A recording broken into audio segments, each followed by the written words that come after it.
എന്താണ് എംപോക്സ്? ആരംഭത്തിൽ മൃഗങ്ങളിൽ നിന്നും മനുഷ്യരിലേക്ക് പകരുന്ന ഒരു ജന്തുജന്യ രോഗമായിരുന്നു എംപോക്സ്. എന്നാൽ ഇപ്പോൾ മനുഷ്യരിൽ നിന്നും മനുഷ്യരിലേക്ക് നേരിട്ട് പകരുന്ന രോഗമാണിത്.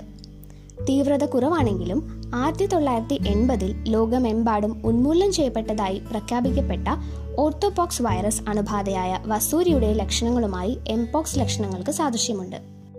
രോഗപകർച്ച.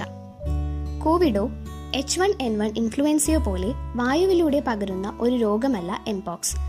രോഗം ബാധിച്ച വ്യക്തിയുമായി മുഖാമുഖം വരിക, നേരിട്ട് തൊലിപ്പുറത്ത് സ്പർശിക്കുക, ലൈംഗിക ബന്ധം, കിടക്ക, വസ്ത്രം എന്നിവ സ്പർശിക്കുക, സുരക്ഷാ മാനദണ്ഡങ്ങൾ പാലിക്കാതിരിക്കുക തുടങ്ങിയവയിലൂടെ രോഗസാധ്യത വളരെയേറെയാണ്. ലക്ഷണങ്ങൾ: പനി, തീവ്രമായ തലവേദന, കഴലവീക്കം, നടുവേദന, പേശിവേദന, ഊർജ്ജക്കുറവ് എന്നിവയാണ് പ്രാരംഭ ലക്ഷണങ്ങൾ.